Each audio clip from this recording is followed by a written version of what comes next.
Very good afternoon to all of you.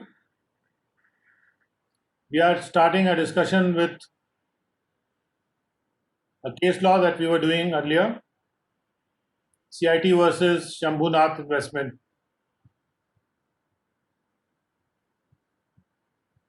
So just to recap what we have done earlier in this case law, so that we are on the same page.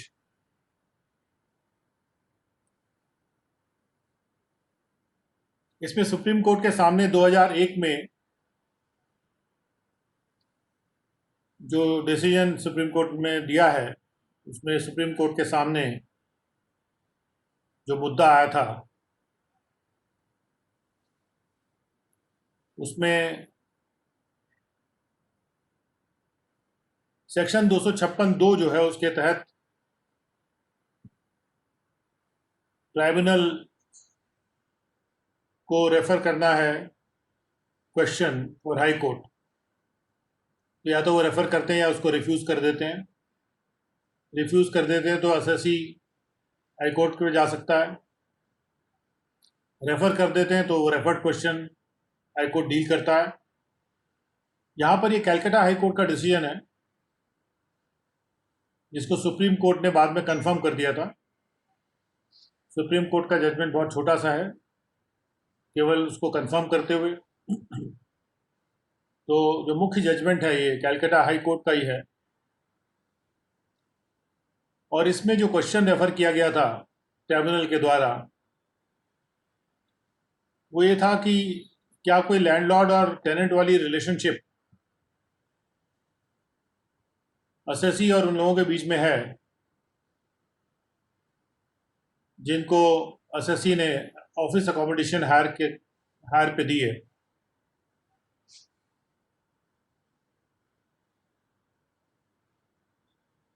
दूसरा ये सवाल था कि tribunal ने जो finding दी थी कि services और फैसिलिटीज जो ऑफर की जा रही थी एसएससी के द्वारा हायरर्स को ऑफिस स्पेस के, तो उनको ध्यान में रखते हुए इनकम को जो है बिजनेस इनकम के रूप में असेस किया जाना चाहिए। क्या ये फाइंडिंग सही है? क्या ये सुसंगत सबूतों पे आधारित है या बिना किसी कारण के दी गई है, बिना प्रॉपर रीजनिंग के दी गई है, आर्बिट्रेरी है? और तीसरी बात जो रेफर की गई थी वो ये रेफर किया गया था जो सेक्शन 263 में कमिश्नर ने जो डिसीजन दिया है इनकम टैक्स ऑफिसर के ऑर्डर को एरोनियस और prejudicial to the interest of the revenue करारते हुए, और ट्राइब्यूनल ने जो कि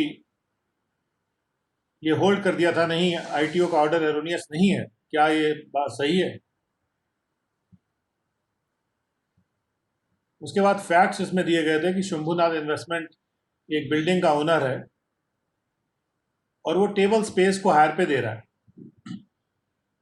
जो एग्रीमेंट है उसमें टेबल स्पेस का वर्णन है, लेकिन वर्णन ये भी है कि सारे furniture, fixtures, light, air conditioners वगैरह और सिक्योरिटी, इलेक्ट्रिसिटी, पानी और जो आम सुविधाएं होती हैं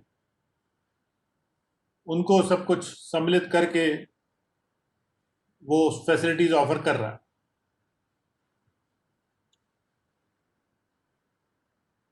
तो इसको डिस्कस करने में जो एसएससी की तरफ से एडवोकेट थे उन्होंने कुछ सुप्रीम कोर्ट के डिसीजंस और हाई कोर्ट के डिसीजंस सामने रखे थे। उसका डिस्कशन सुप्रीम कोर्ट कर रहे हैं। ऑनरेबल सुप्रीम कोर्ट उन डिसीजंस का डिस्कशन कर रहे हैं। ये जो जैसे पॉइंट नंबर 8 में ये डिसीजंस जो दिए गए हैं उसको रेफर कर रहे हैं कि इनमें क्या कहा गया था। तो पहला केस था Sultan brothers private limited versus CIT. इसमें एक 5 जज की बेंच थी, एपेक्स कोर्ट की यानी सुप्रीम कोर्ट की, और उन्होंने कंसिडर किया था कि अगर एसएससी ने एक बिल्डिंग कंस्ट्रक्ट की है और उसको फर्नीचर और फिक्सचर से भर दिया है, और उसके बाद उसको उन्होंने एक होटल बनाने के लिए लीज आउट कर दिया है, और वो मंथली रेंट ले रहा है बिल्डिंग के लिए अलग और फर्नीचर फिक्सचर्स के लिए अलग ले रहा है,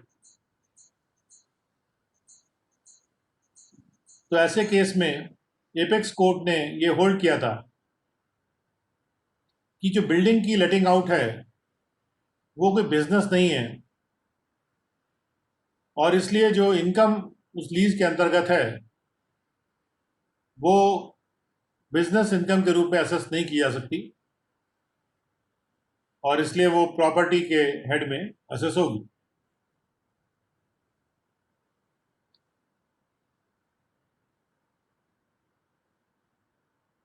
उसके बाद एपेक्स कोर्ट ने उसी केस में गाइडलाइन भी दी कि ऐसे केसेस को अगर डिसाइड करना हो तो ये देखना चाहिए कि लीज करने के पीछे इंटेंशन क्या है, और इससे मतलब नहीं है कि लीज दो है एक है, अलग अलग की गई हैं एक साथ की गई हैं, इंटेंशन को देखने की बात है।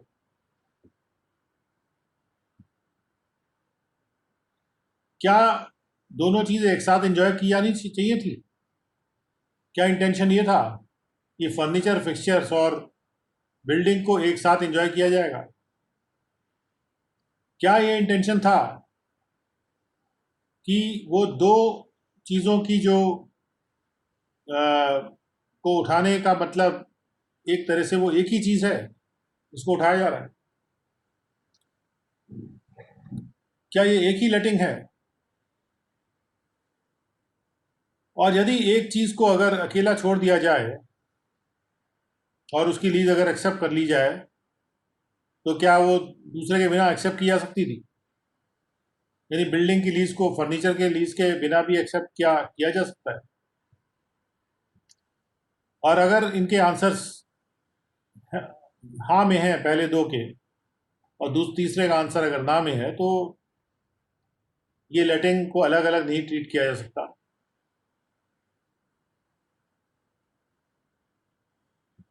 और एक साथ ही ट्रीट करना पड़ेगा। अगला केस था CIT versus national storage private limited. इसमें एक 3 जज की बेंच है एपेक्स कोर्ट की, उन्होंने ये डिसाइड किया। एसएससी ने क्या किया था कि उसने एक फिल्म की लेबॉर्ट्री, फिल्म लैब को सेटअप किया था, जिसमें पहले फ्लोर पे उसने बहुत सारे वॉल्ट बनाए थे। वॉल्ट मतलब स्टोरेज स्पेस, और इन वॉल्ट्स को उसने लाइसेंस कर दिया था अलग अलग फिल्म डिस्ट्रीब्यूटर्स को कि वो अपने फिल्म के नेगेटिव वहां रख सकते थे। जो ग्राउंड फ्लोर था उसी बिल्डिंग का, वो फिल्मों की को एग्जामिन करने के लिए, उनकी सफाई करने के लिए, वॉश करने के लिए, रिवाइंड वगैरह करने के लिए इस्तेमाल होता था। यानी ग्राउंड फ्लोर कोई भी इस्तेमाल कर सकता है, ऊपर नेगेटिव रखने की सबके अपने अपने वॉल्ट हैं। जो चाबी थी हर वॉल्ट की वो वॉल्ट होल्डर्स के पास थी अपने अपने, और जो मेन गेट की चाबी थी वो एसएससी के पास थी। जो फायर अलार्म के चार्जेस हैं और जो दूसरा मेंटेनेंस चार्जेस हैं वो भी एसएससी दे रहा था। इस केस को डिसाइड करते हुए एपेक्स कोर्ट ने ये निर्णय किया कि ये केस, हालांकि लेटिंग आउट तो है, किराए पे तो देने का केस तो है, लेकिन ये जो लेटिंग आउट है ये जटिल प्रकार की है, कॉम्प्लेक्स प्रकार की है, और इसलिए इसको income derive from the exercise of property rights ना कह के इसको ये कहा जाएगा ये एक एडवेंचर या concern in the nature of trade किया जा रहा है, और इसलिए इसको बिजनेस इनकम में टैक्स किया जाएगा, क्योंकि ये एडवेंचर या concern in the nature of trade है, और जिसकी जो कि परिभाषित किया गया है एज बिजनेस इन सेक्शन 2। और उसके बाद CIT versus Admiralty flats motel नाम का एक केस उन्होंने रेफर किया। इसको समझाते हुए उन्होंने कहा कि यहाँ पर इस केस में जो पार्टनरशिप फर्म की इनकम आ रही थी वो एक लॉजिंग हाउस कीपर्स के नाम से जो बिजनेस चला रहे थे,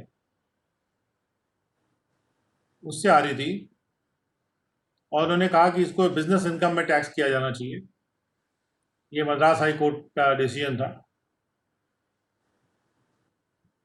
और उसके बाद चौथे में CIT versus associated building company limited. इस केस में एसएससी एक बिल्डिंग का ओनर था, and he was carrying on a similar nature of business by providing the office accommodation, और वो ऑफिस अकोमोडेशन कई लोगों को दे रहा था, उसी तरह से जैसा कि ये प्रेजेंट केस है सुप्रीम कोर्ट के सामने, शंभुनाथ इन्वेस्टमेंट वाला। Up to a certain period, यानी एक पीरियड तक तो जो है वो ऑफिस अकोमोडेशन दे रहा था, और उसने अब अलाउ कर दिया था कि उसकी इनकम को अदर सोर्सेज हेड में एसेस किया जाए। बाद में क्या हुआ कि उसने एक ऑडिटोरियम बनाया, और ऑडिटोरियम कंस्ट्रक्ट करके, जो कि बिल्डिंग के बेसमेंट में कंस्ट्रक्ट किया था, तो एसएससी ने एक एयर कंडीशनिंग प्लांट भी लगाया, जो हवा न केवल ऑडिटोरियम को ही देता था, बल्कि वो पूरे ऑफिस को ही ठंडी हवा प्रदान करता था। और there had been other facilities given by the SSC, और ऐसी ऑफिस अकोमोडेशन के साथ और भी फैसिलिटीज थी, और दूसरे पोर्शन भी थे बिल्डिंग के जो उसने उठा रखे थे। इस केस में बॉम्बे हाई कोर्ट ने इसको डिसाइड करते वक्त ये होल्ड किया कि जो बाद में बिजनेस उसने किया ऑडिटोरियम बनाने वाला, यानी पहले तो जो था उसको छोड़ते हुए जो बाद में उसने जब ऑडिटोरियम बना दिया और एयर कंडीशनिंग प्लांट लगा दिया, तो ये एक्टिविटी एक कॉम्प्लेक्स नेचर की एक्टिविटी हो गई। इसके पहले कॉम्प्लेक्स नेचर की एक्टिविटी नहीं थी। बिजनेस को कॉम्प्लेक्स का नेचर का होना चाहिए, और उन्होंने होल्ड किया कि वो जो एक्टिविटीज हैं वो बिजनेस है, और उसकी इनकम जो है उसी अनुसार असेस होनी चाहिए। यानी जब ऑडिटोरियम बन गया तो उसके बाद उन्होंने उसका असेसमेंट जो है बिजनेस हेड में कराना शुरू कर दिया, जबकि पहले वो अदर सोर्सेज में असेस हो रहा था। अगला केस था CIT versus KL Puri HUF। इस केस में दो अलग अलग एग्रीमेंट थे। There had been 2 separate agreements. एक एग्रीमेंट था रेंट का, अकोमोडेशन के लिए, और जो दूसरा एग्रीमेंट था वो हायर चार्जेस का एग्रीमेंट था फर्नीचर और फिक्सचर्स के लिए। इसमें दिल्ली हाई कोर्ट की डिवीजन बेंच थी, उन्होंने होल्ड किया कि चूंकि जो एग्रीमेंट है फर्नीचर और फिक्सचर देने का वो एक अलग एग्रीमेंट के द्वारा किया गया था, तो जो रेंट रियलाइज किया गया है ऐसे एग्रीमेंट के परसुएंस में, जो कि फर्नीचर और फिक्सचर से संबंधित है, उसको इनकम फ्रॉम प्रॉपर्टी नहीं मानना चाहिए, क्योंकि वो फर्नीचर और फिक्सचर का एग्रीमेंट है, वो प्रॉपर्टी का नहीं है, और इसलिए इनकम फ्रॉम हाउस प्रॉपर्टी नहीं मानना चाहिए उसको। ये डिसीजन दिल्ली हाईकोर्ट ने दिया। उसके बाद Saswad Mali sugar factory limited versus CIT, ये भी बॉम्बे हाई कोर्ट का डिसीजन है, और इस केस में बॉम्बे हाई कोर्ट ने होल्ड किया था कि जो स्टूडेंट हॉस्टल का जो बिजनेस चल रहा था उससे जो इनकम आ रही है वो बिजनेस इनकम हेड में टैक्स होगी। उसके बाद CIT वर्सेस हलाई नेमोन एसोसिएशन, ये एक बिल्डिंग थी जो कि पूरी तरह से फर्निश थी, जिसमें माइक्रोफोन लगे थे, फिटिंग फिक्सचर्स लगे थे, और उसको लिमिटेड पीरियड के लिए लेट आउट किया जा रहा था मैरिज सेरेमनी कराने के लिए। शादी के लिए कम अवधि के लिए उसको लेट आउट किया जा रहा था, और दूसरे सोशल फंक्शंस कराने के लिए भी। तो इसको मद्रास हाई कोर्ट ने कहा कि ये जो है ये बिजनेस है, और ये प्रॉपर्टी की लेटिंग नहीं है, दिस इज अ बिजनेस। उसके बाद Mukherjee estate private limited versus CIT case था। इस केस में कोर्ट ने ये डायरेक्शन दिया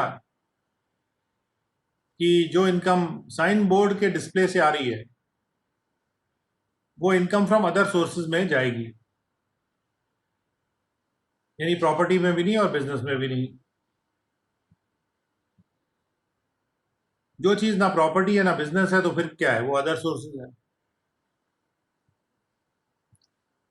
अब आते हैं पॉइंट नंबर 10 में। सुप्रीम कोर्ट ने कहा पैरा 10 कि taking a sum total of the aforesaid decisions, ऊपर दी गए डिसीजंस का टोटल लिया जाएगा तो साफ तौर पे ये अपीयर होता है, clearly appears that merely because income is attached to any immobile property, that cannot be the sole factor for assessment of such income as income from property. केवल इसलिए क्योंकि कोई इनकम इमूवेबल प्रॉपर्टी से जुड़ी हुई है वो एकमात्र फैक्टर नहीं हो सकता है कि उसका असेसमेंट इनकम फ्रॉम प्रॉपर्टी के रूप में किया जाए। What has to be seen is what was the primary object, जो मुख्य उद्देश्य क्या है असेसी का, ये देखना जरूरी है वाइल एक्सप्लॉइटिंग द प्रॉपर्टी। जबकि वो प्रॉपर्टी को अपने लिए इस्तेमाल फायदे में ले रहा है, फायदा उठा रहा है प्रॉपर्टी का, तो उसमें उसका मुख्य ऑब्जेक्ट या उद्देश्य क्या है ये देखना चाहिए।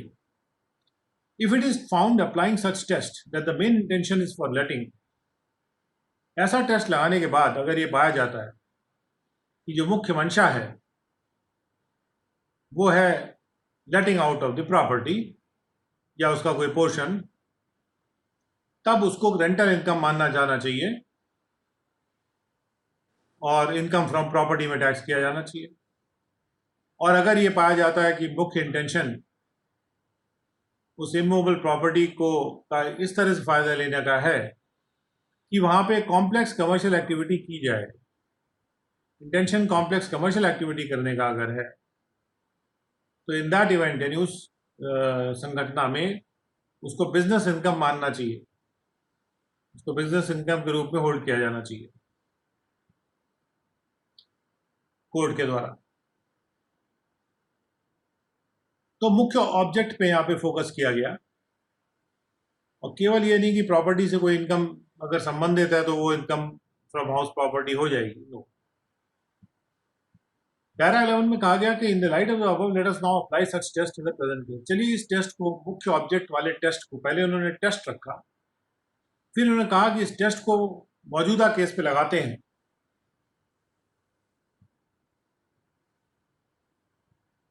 From the copy of the agreement produced before us, it appears that the assessee has let out the furnished office at a monthly rent, payable month by the respective occupants. यह प्रतीत होता है एग्रीमेंट से कि SSC ने जो let out किया है वो फर्निश्ड ऑफिस है और वो महीने दर महीने उस पर रेंट ले रहा है।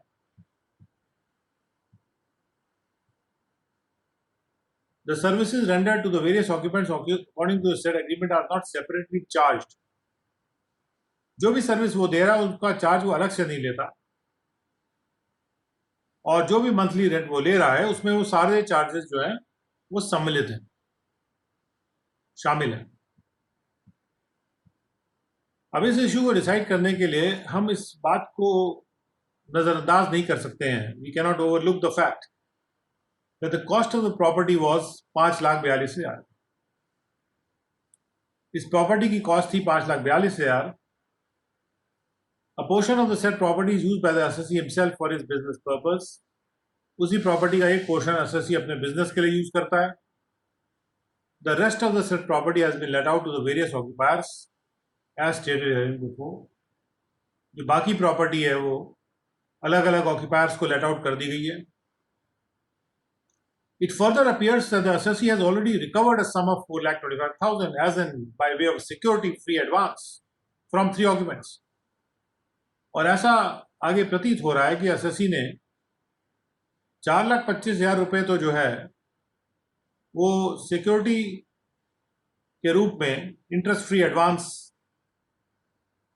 के रूप में 3 ऑक्यूपेंट से पहले ले लिया है।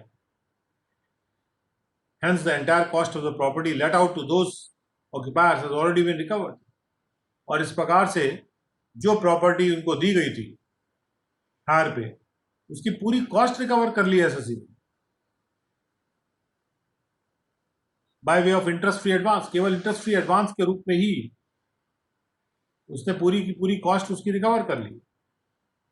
Hence, it cannot be said that the assessee is exploiting the property for its commercial business activities. और इसलिए ये नहीं कहा जा सकता कि assessee उस प्रॉपर्टी को का फायदा उठा रहा है वाणिज्यिक बिजनेस एक्टिविटीज के लिए, और ऐसी बिजनेस एक्टिविटी उसका प्राइम मोटिव है और लेटिंग आउट जो है वो सेकेंडरी मोटिव है। ये नहीं कहा जा सकता, क्योंकि वो तो एक तरह से उसने पूरा का पूरा जितना पैसा लगा था प्रॉपर्टी बनाने में वो उसने पहले ही रिकवर कर लिया। नाउ आगे बढ़ते हैं। Para 13, let us approach the problem from another angle by applying the test suggested by the 5 जजेस बेंच इन सुल्तान ब्रदर्स। अब चलिए सुल्तान ब्रदर्स वाले केस में जो 5 जजेस की बेंच थी उसने जो टेस्ट दिया है उसको लगाते हैं। जो 3 क्वेश्चन उन्होंने फ्रेम किए थे एपेक्स कोर्ट ने, जो हमने अभी डिस्कस किए, उसको उस टेस्ट को हम लगाते हैं। पहला क्वेश्चन ये था कि क्या ये इंटेंशन था, और ये मतलब नहीं रखता है कि ये एक लीज थी या 2 लीज थी, यानी कि अलग अलग लीजेस थी फर्नीचर और बिल्डिंग के लिए या एक साथ थी, लेकिन क्या मंशा थी कि दोनों चीज़ों को एक साथ एंजॉय किया जाए। पहला टेस्ट ये है, क्या इस प्रकार की मंशा थी कि बिल्डिंग और फर्नीचर को एक साथ एंजॉय किया जाए, अलग अलग नहीं। In the instant case there is no separate agreement for furniture and fixtures. इस केस में तो कोई अलग से एग्रीमेंट नहीं है फर्नीचर और फिक्सचर्स के लिए, और for providing security and other amenities, या सिक्योरिटी और दूसरी सुविधाएं देने के लिए भी कोई अलग से एग्रीमेंट नहीं है। The only intention in our view was to let out the portion of the premises to the respective occupants. केवल एक मंशा थी कि वो पोर्शन जो है प्रीमाइसेस का रिस्पेक्टिव ऑक्यूपेंट्स को लेट आउट कर दिया जाए, किराए पे दे दिया जाए।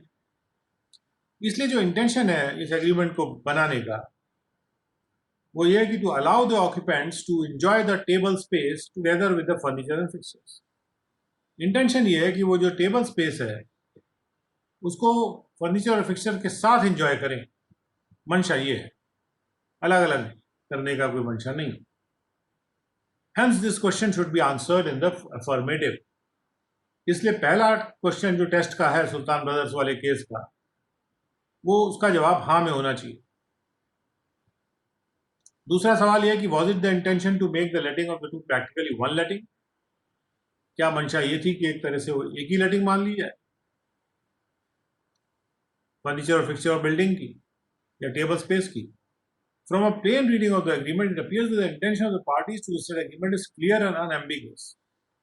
एग्रीमेंट की अगर प्लेन रीडिंग की जाए तो ये पता चलता है कि ये प्रतीत होता है कि जो पार्टियों की मंशा थी, जो एग्रीमेंट की पार्टियां थी, उनकी मंशा बहुत ही साफ और दो तरफा ना जाने वाली, अनएम्बिगुअस, जिसके द्वारा पहली पार्टी ने दूसरी पार्टी को अलाउ किया है कि वो कथित टेबल स्पेस को एंजॉय करे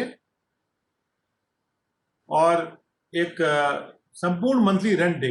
संपूर्ण मंथली रेंट का मतलब है कि कॉम्प्रिहेंसिव मंथली रेंट का मतलब संपूर्ण मंथली रेंट, और वो इसका मतलब ये है कि उसमें सर्विसेज और जो भी फैसिलिटीज दी जा रही हैं उसमें सब मिला जुला के एक मुश्त रेंट है वो। Hence this question should be answered in the affirmative.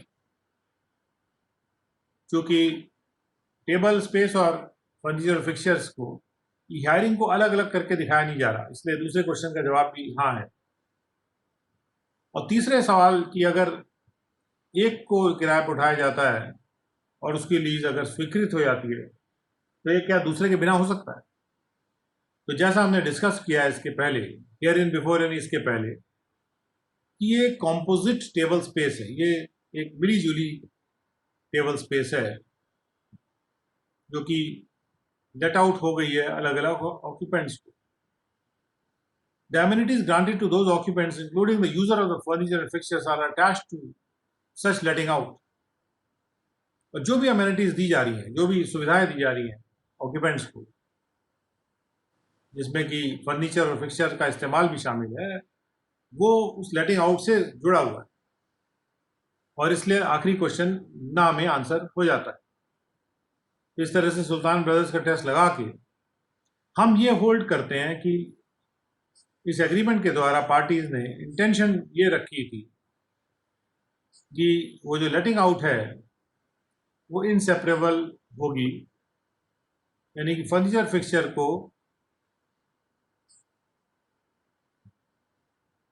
Property से अलग किराए पे उठाने का कोई मंशा नहीं थी। एंड हेंस वी होल्ड, इसलिए हम ये डिसीजन दे रहे हैं, होल्ड कर रहे हैं कि जो मुख्य ऑब्जेक्ट है, प्राइम ऑब्जेक्ट का जो क्लॉज ऊपर आया था, उसी शब्द को, उसी फ्रेज को यूज किया गया। मुख्य उद्देश्य जो एसएससी का कथित एग्रीमेंट के तहत was to let out the portion of the set property, कि उस प्रॉपर्टी के सेट पोर्शन को लेट आउट कर दें अलग अलग ऑक्यूपेंट्स को, और उनको कुछ एडिशनल राइट भी दे दें फर्नीचर और फिक्सचर यूज करने के और कॉमन फैसिलिटीज को यूज करने के, जिसके लिए रेंट मंथली बेसिस पे होना है, और उसके अलावा उनको सिक्योरिटी फ्री एडवांस भी जमा करना है, in addition to the security in form of interest free advance, rather covering the entire cost of the said immovable property. Property की पूरी कॉस्ट उनसे ले ली और कुछ सुविधाएं भी दी, और महीने दर महीने उससे रेंट ले रहे हैं। In view of the facts and law discussed above, क्योंकि मुख्य उद्देश्य क्या था कि लेटिंग आउट का था, तो इसलिए लेटिंग आउट का क्या उद्देश्य था कि प्रॉपर फर्नीचर और फिक्सचर्स को बिल्डिंग के साथ लेट आउट करने का उद्देश्य था। In view of the facts and law discussed above, we hold that the income derived from the processed property is an income from property. ये एक इनकम फ्रॉम प्रॉपर्टी है and should be assessed as such, और इसको उसी तरह से assess किया जाना चाहिए। In the light of our aforesaid discussion, we answer question number 1 in the negative. इस ऊपर दिए गए डिस्कशन के लाइट में हम क्वेश्चन नंबर 1 को नेगेटिव में आंसर कर देते हैं, in favour of the revenue and against the SSC. In fact there was a relationship of landlord and tenant, तो लैंडलॉर्ड एंड टेनेंट की रिलेशनशिप थी, और between the SSC and the persons who had the office accommodation, और इस प्रकार से उन्होंने उसी के आधार पर तीनों क्वेश्चन आंसर कर दिए, राइट, और इसको इनकम फ्रॉम प्रॉपर्टी डिक्लेयर कर दिया। अब इसमें महत्वपूर्ण बात जो बताई गई है, एक तो सुल्तान एंड ब्रदर्स वाला केस का जो टेस्ट है, वो टेस्ट अप्लाई होना चाहिए ऐसे केस में जहां कॉम्पोजिट हायरिंग हो रही है। और दूसरा पॉइंट है मंशा का, मंशा पता लगाना बहुत जरूरी है। जो प्राइमरी ऑब्जेक्ट है वो लेटिंग आउट है या फिर कॉम्प्लेक्स कमर्शियल एक्टिविटी है, इस मुख्य उद्देश्य को पता लगाना इंपॉर्टेंट है। ये बात यहाँ पे कही गई है, और उसके बाद इस जजमेंट को कंफर्म कर दिया था सुप्रीम कोर्ट के द्वारा भी। तो इसको अगर हम लोग उसके सुप्रीम कोर्ट के जजमेंट को देखते हैं कि उन्होंने इसमें क्या कहा है।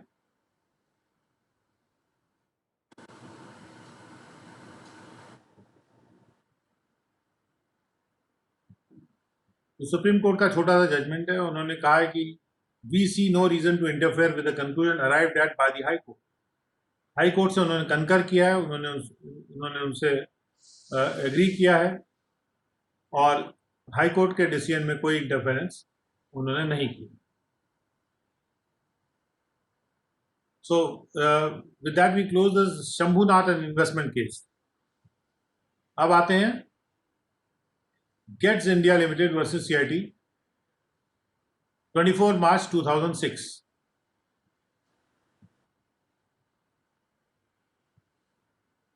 This is a decision of the Supreme Court. The question raised in this appeal relates to whether the appellant SSC could make a claim for deduction other than by filing a revised return. Question ये उठाया गया है appeal में कि क्या जो assessee है वो डिडक्शन क्लेम कर सकता है किसी और तरीके से बिना रिवाइज रिटर्न फाइल करे. The assessment year in question was 95-96 और रिटर्न जो थी वो 30/11/1995 को फाइल की गई बाय द एपेलेंट. एपेलेंट कौन है? यहाँ पे असेसी एपेलेंट है.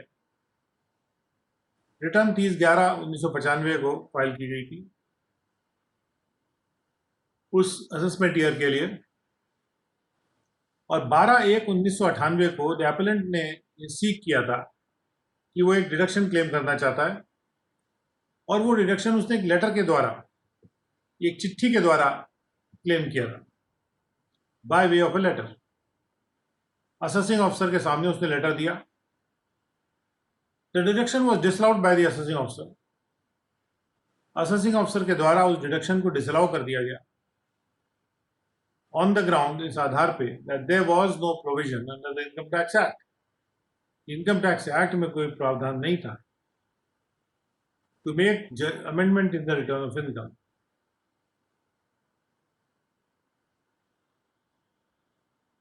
कि वो रिटर्न ऑफ इनकम में अमेंडमेंट करे by modifying an application at the assessment stage without revising the return. तो असेसिंग ऑफिसर ने इसको डिसअलाउ कर दिया. The question raised in this appeal relates to whether the appellant assessee could make a claim for deduction other than by filing a revised return. और यही appeal में question आया कि क्या असेसी ऐसा कर सकता था. The assessment year in question was 95-96. Return was filed. I think this is a repetition of the above para. फिर आते हैं नेक्स्ट पैरा पे. This appellant's appeal before CIT appeal was allowed. Assessee appeal में गया, CIT appeal ने उसको allow कर दिया, यानी उन्होंने डिडक्शन उसको अलाउ कर दिया. However, the order of the further appeal of the department before the ITAT was allowed. लेकिन उसके बाद क्या हुआ कि डिपार्टमेंट ITAT में चला गया और ITAT ने डिपार्टमेंट की दलील को अलाउ कर दिया और उसके बाद एपेलेंट ने अप्रोच किया इस कोर्ट को और उसने ये सबमिट किया कि जो ट्राइब्यूनल था it was wrong in upholding the assessing officer's order. Tribunal गलत था असेसिंग ऑफिसर के ऑर्डर को अपहोल्ड करने में. And he has relied upon the decision of this court in national thermal power corporation. उन्होंने NTPC के case पे rely किया टू कंटेंड, ये दलील आगे रखने के लिए, that it was open to the assessee to raise the points of law even before the appellate tribunal. उन्होंने कहा भी appellate tribunal के सामने भी असेसी के लिए ओपन था कि वो पॉइंट्स ऑफ लॉ को रखे. कोई जरूरी नहीं है कि पॉइंट्स ऑफ लॉ केवल हाई कोर्ट और सुप्रीम कोर्ट में ही देखे जाएंगे. तो जो appellant की अपील थी CIT अपील्स के समक्ष वो अलाउ हो गई थी. ये फिर रिपीट हो रहा है. The decision in question is that the power of the tribunal under section 254 is to entertain for the first time a point of law provided the fact on the basis of which the issue of law can be raised before the tribunal.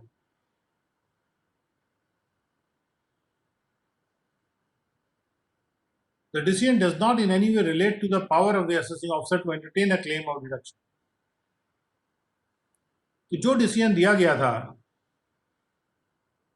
Tribunal के द्वारा वो इस पे था कि tribunal का जो power है 254 में वो सबसे पहले एक पॉइंट ऑफ लॉ को क्या एग्जामिन कर सकता है.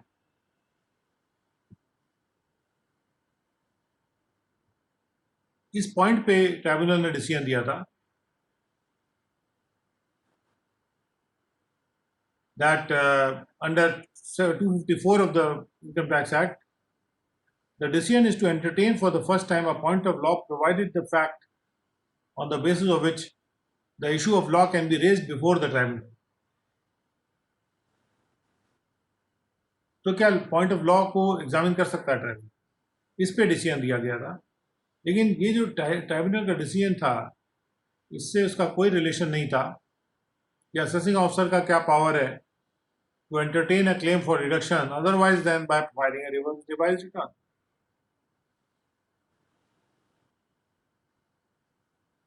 तो चूंकि उन्होंने सही पॉइंट पे डिसीजन नहीं दिया, in the circumstances of the case we dismiss the civil appeal.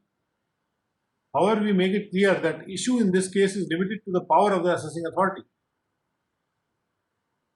इस केस में जो इशू है वो है power of the assessing authority and does not impinge on the power of the ITAT under section 254 of the income tax act. कि ITAT को तो power है ही है क्वेश्चन ऑफ लॉ एग्जामिन करने का, इशू ये था कि असेसिंग अथॉरिटी को पावर है कि नहीं। तो CIT अपील ने इसको अलाउ कर दिया था और इसलिए जो कोई डिडक्शन है, अगर SSC बाद में कोई डिडक्शन क्लेम करता है बाय लेटर तो it can be entertained. Basically इस डिसीजन से ये मतलब निकल के आ रहा है। Now this was a short judgment. Let us go to another case now,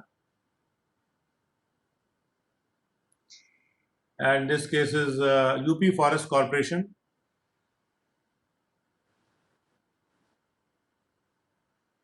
supreme court का डिसीजन है वर्सेस DCIT 27 नवंबर 2007। बेंच है श्री अशोक भान, ऑनरेबल जजेस Altamas Kabir. Date of judgment है 2007 के नवंबर की 27 तारीख। यहाँ पर यूपी फॉरेस्ट कॉरपोरेशन है जो एपेलेंट है number 1,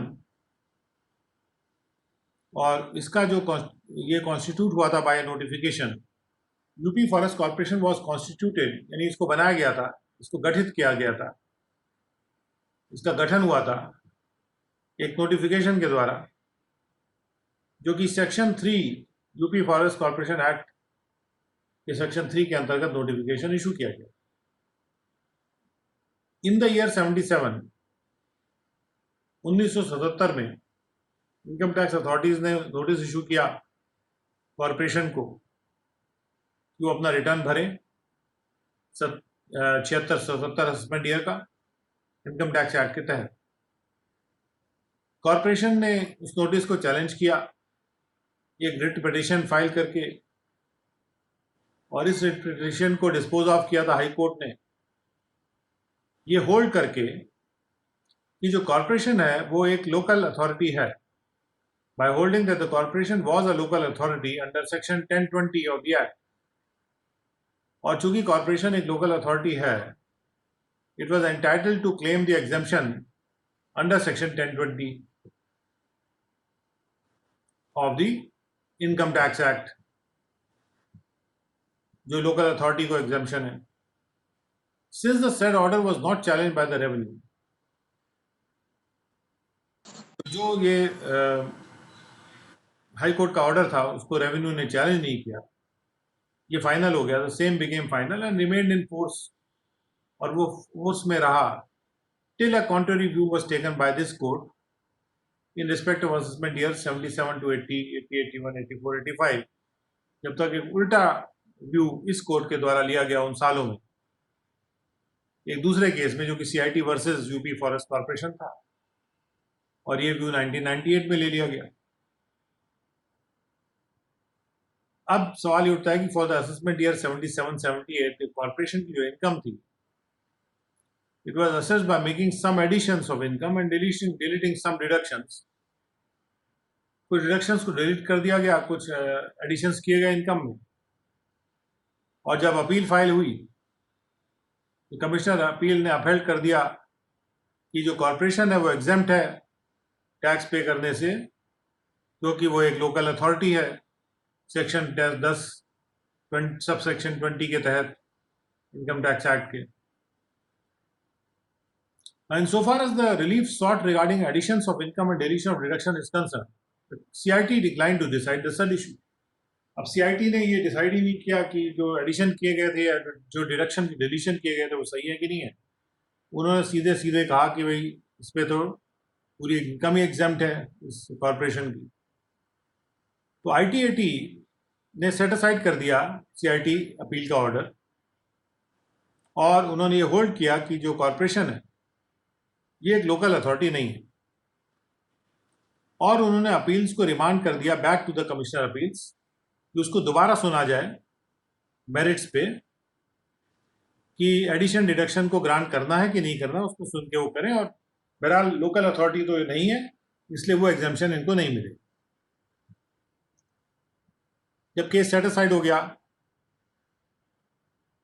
since the corporation was also assessed for assessment year 84-85 as was assessed for the 77-78, corporation का असेसमेंट 84-85 के लिए भी उसी प्रकार से किया गया था जैसे 77-78 के लिए किया गया था, यानी उसमें कुछ एडिशन डिलीशन किए गए थे।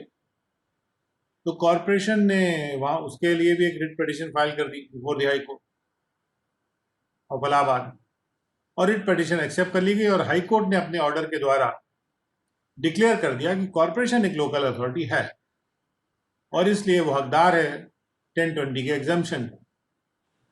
ये भी होल्ड किया गया कि it was entitled to exemption under section 11(1)(a) being a charitable institution, कि वो चैरिटेबल इंस्टीट्यूशन है, और 11(1)(a) में भी वो हकदार एग्जाम्पशन का। इन दोनों ही सेक्शन में टोटल इनकम में शामिल नहीं किया जाता है इनकम को। Aggrieve by the said order, उस ऑर्डर से एग्रीव होके डिपार्टमेंट ने एक SLP, जिसको कहते हैं स्पेशल लीव पिटीशन, फाइल की सुप्रीम कोर्ट में, wherein leave was granted and ultimately और लीव ग्रांट कर दी गई, यानी leave was granted means special leave was granted to file the petition, to hear the petition, and ultimately the appeals were accepted। और finally क्या हुआ है, arguments के बाद डिपार्टमेंट की अपील स्वीकृत हो गई, और जो ऑर्डर हाईकोर्ट ने पास किए थे उससे डिसाइड कर दिए गए, और ये होल्ड किया गया। It was held that the expression, जो शब्द हैं, जो फ्रेज है लोकल अथॉरिटी, इसको डिफाइन नहीं किया गया था इनकम टैक्स एक्ट के तहत, तो इसलिए सेक्शन 331 है जनरल क्लॉजेज एक्ट का, उसने डिफाइन किया है इस एक्सप्रेशन को, इन शब्दों को, फ्रेजेस को, जो कि कंसिडरेशन में आए थे इसी सुप्रीम कोर्ट के सामने इन द केस ऑफ वालजी भाई मूलजी भाई सोने जी, जहां पर यह होल्ड किया गया था कि जो डेफिनेशंस हैं जो जनरल क्लॉजेज एक्ट में दी गई हैं वो सारे सेंट्रल एक्ट्स को गवर्न करती हैं। ये इस केस की बहुत इंपॉर्टेंट केस है, वालजी भाई मूलजी भाई सोने जी वर्सेस स्टेट ऑफ बॉम्बे। इस केस में सुप्रीम कोर्ट के द्वारा ये होल्ड किया गया है कि जो डेफिनेशंस जनरल क्लॉजेज एक्ट में लिखी गई हैं वो सारे सेंट्रल एक्ट्स और रेगुलेशंस को गवर्न करती हैं, जो भी बनाए गए हैं इस एक्ट के बनने के बाद, यानी जनरल क्लॉजेज एक्ट के बनने के बाद। और इस डिसीजन के बाद, वालजी भाई मूलजी भाई डिसीजन के बाद, दिस कोर्ट हेल्ड, इस कोर्ट ने होल्ड किया कि even though section 3(3) of the UP forest corporation regards the corporation as being the local authority, कि भले ही सेक्शन 3(3) जो है यूपी फॉरेस्ट कॉर्पोरेशन एक्ट का वो कॉर्पोरेशन को एक लोकल अथॉरिटी मानता है, but for the purposes of the act, यानी लेकिन इनकम टैक्स के पर्पज से it would not in law make a corporation a local authority for the purpose of section 1020 of the act. वो किसी corporation को local authority नहीं बना सकते सेक्शन 1020 के पर्पज से। On the question whether the corporation was to get itself registered under section 12(a), और इस सवाल पे कि यदि कॉर्पोरेशन को अपने आप को रजिस्टर कराना पड़ेगा सेक्शन 12(a) में इनकम टैक्स एक्ट के, जिससे कि सेक्शन 11(1) के प्रावधानों का आह्वान किया जा सके, इसमें एग्जेम्पशन क्लेम की जा सके चैरिटेबल इंस्टीट्यूशन के रूप में, इसमें इस विषय पे ये होल्ड किया गया था कि that since the question had not been raised before any of the authority, क्योंकि ये क्वेश्चन किसी भी अथॉरिटी के सामने पहले नहीं रखा गया था नीचे वाली अथॉरिटीज के पास, the high court should have remanded the case back to the assessing authority. High court को इस क्वेश्चन के लिए असेसिंग अथॉरिटी को केस को रिमांड बैक कर देना चाहिए था, या जो दूसरा ट्राइब्यूनल सीगैट उसको कर देना चाहिए था, और this court under peculiar facts and circumstances of the case directed the assessing authority, और इसलिए इस कोर्ट ने जो परिस्थितियां थी, जो तथ्य और परिस्थितियां थी बहुत ही पेक्यूलियर थे, तो उन्होंने इसको रिमांड बैक कर दिया असेसिंग अथॉरिटी को कि वो कंसिडर करें अपीलेंट कॉर्पोरेशन का क्लेम कि यदि अपीलेंट जो है उसको टैक्स नहीं किया जाना चाहिए 11(1)(a) के तहत, क्योंकि वो चैरिटेबल इंस्टीट्यूशन है, तो इसके लिए सुप्रीम कोर्ट ने वापस अपीलेंट अथॉरिटी को वापस असेसिंग अथॉरिटी के पास केस भेज दिया था। अब इसी बीच में क्या हुआ कि हाई कोर्ट का डिसीजन जो आया था रिट पिटीशन, इसमें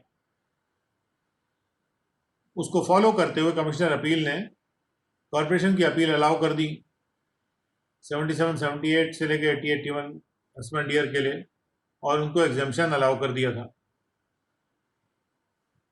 एप्लेंट कॉर्पोरेशन जो था वो 11 जुलाई 88 को उसने एक एप्लीकेशन मूव की कि कॉम्पिटेंट अथॉरिटी के सामने कि उसको सेक्शन 12A में रजिस्टर कर दिया जाए, और इस एप्लीकेशन को रिजेक्ट कर दिया गया 9 साल के बाद 1997 में इस एप्लीकेशन को। और इस रिजेक्शन पे कॉर्पोरेशन ने एक रिट पिटीशन फाइल की हाई कोर्ट में, जिसकी पेंडेंसी के दौरान कॉर्पोरेशन ने एक और एप्लीकेशन फाइल की फॉर द पर्पस, यानी रजिस्ट्रेशन के लिए नहीं, रिट पिटीशन के को परस्यू करने के लिए।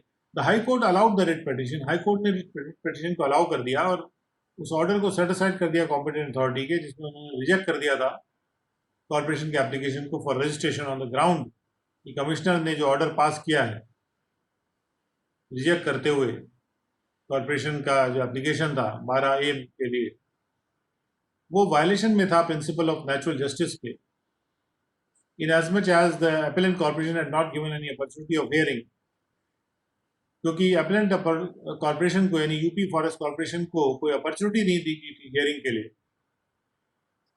और इसलिए उन्होंने डायरेक्ट किया कमिश्नर को कि वो फिर से डिसाइड करें कॉर्पोरेशन की एप्लीकेशन को, जो कि 88 में फाइल की गई थी और जिसका निस्तारण 97 में किया गया था। अब उसको फिर से निस्तारित करें रजिस्ट्रेशन के लिए after giving an opportunity of hearing, corporation को हियरिंग की अपॉर्चुनिटी देके, और कमिश्नर ने फिर डिसाइड किया कॉर्पोरेशन के खिलाफ, और फिर से एक अपील फाइल की गई कॉर्पोरेशन के द्वारा ट्राइब्यूनल में, और वो ट्राइब्यूनल में अभी अपील जो है पेंडिंग है। उसके बाद क्या हुआ कि after the matter was remanded by this court in the case of commissioner versus UP forest corporation, उन्होंने रिमांड कर दिया था असेसिंग ऑफिसर को। तो असेसिंग ऑफिसर ने ये होल्ड किया कि appellate was not a charitable institution, और उन्होंने असेस कर दिया इनकम को टैक्स के लिए। कमिश्नर अपील ने जो है इन अपील्स को पार्टली अलाउ कर दिया और थोड़ा रिलीफ दे दिया एडिशन डिलीशन के इश्यूज पे, और appellant corporation as also the revenue file appeal, दोनों ने अपीलें फाइल की ट्राइब्यूनल में। ट्राइब्यूनल ने अपील्स को अलाउ कर दिया रेवेन्यू की, और जो रिलीफ कॉर्पोरेशन को दिया गया था वो सेटिसाइड कर दिया एडिशन डिडक्शंस पे, on the ground that this court had remanded the matter only to decide one issue. उन्होंने कहा हम ये नहीं डिसाइड करेंगे, क्योंकि जो रिमांड किया गया था वो केवल ये डिसाइड करने के लिए रिमांड किया गया था मैटर को कि आप ये डिसाइड करिए कि 12A में रजिस्ट्रेशन होना चाहिए कि नहीं होना चाहिए। इसलिए जो अगर एडिशन डिडक्शंस के मैटर को हम को डिसाइड नहीं करेंगे। तो इससे एग्री होकर कॉर्पोरेशन ने फिर से अपील फाइल की हाई कोर्ट में, और उसके बाद हाई कोर्ट ने अपने 2002 के ऑर्डर के द्वारा मैटर को रिमांड बैक कर दिया ट्राइब्यूनल को कि वो फिर से फ्रेश इसको कंसिडर करें। और इस हाई कोर्ट के ऑर्डर से एग्री होकर कॉर्पोरेशन अपील में है हमारे सामने। रेवेन्यू ने भी फाइल की अपील उसको उस ऑर्डर के खिलाफ, यानी रेवेन्यू कॉर्पोरेशन दोनों ही अपील में आए हैं। रेवेन्यू ने यह भी चैलेंज किया है एक बात के ऑर्डर को जो हाई कोर्ट ने पास किया था, जिसमें कि उस क्वेश्चन को डिसाइड नहीं किया था independency of अफोरमेंशन appeals.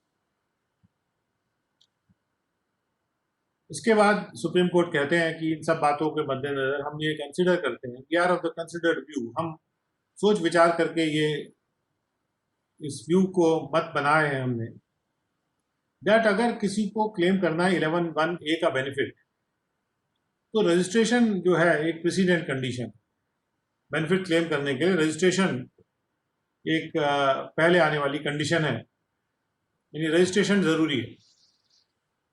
Section 11 provide करता है एग्जाम्पशन उस इनकम के लिए जो कि चैरिटेबल पर्पस के लिए अप्लाई की गई। सेक्शन 12 एक तरह का सेक्शन 11 का ही एक्सप्लेनेशन है, और सेक्शन 12A जो है वो उन प्रावधानों को प्रोवाइड कर रहा है, नहीं वो ये प्रोवाइड कर रहा है कि जो 11 और 12 के प्रावधान है वो कब नहीं लगेंगे,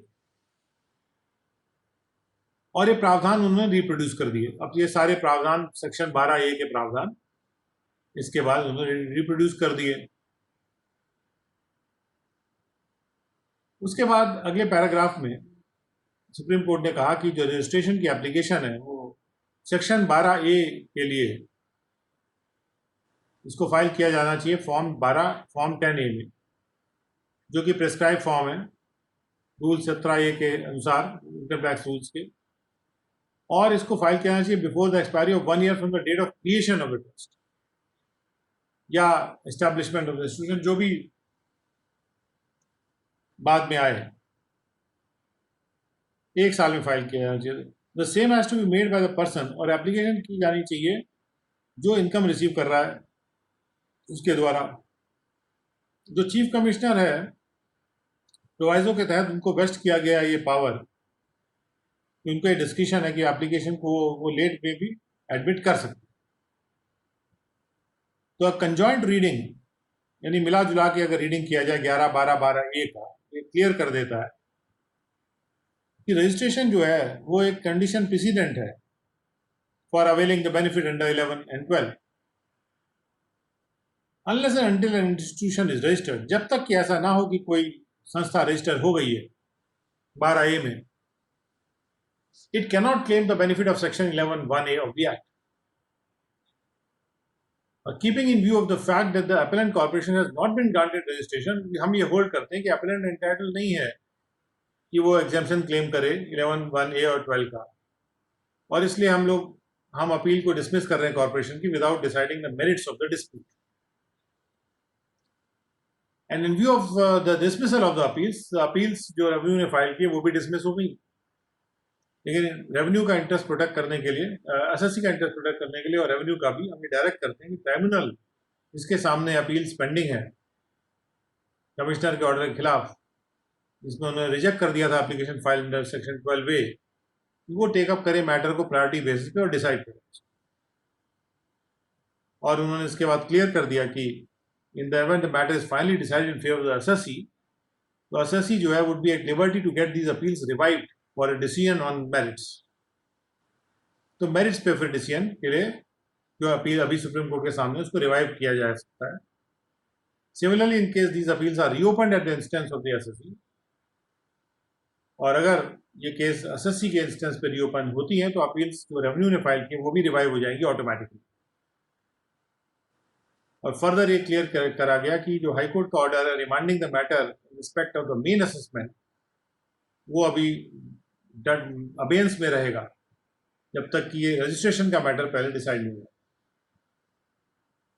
बेसिकली इस ऑर्डर में कुछ प्रोसीजरल मैटर्स आ रहे हैं, और ये बात आ रही है कि सेक्शन 11 के तहत एग्जेम्पशन का क्या प्रेसिडेंट कंडीशन है।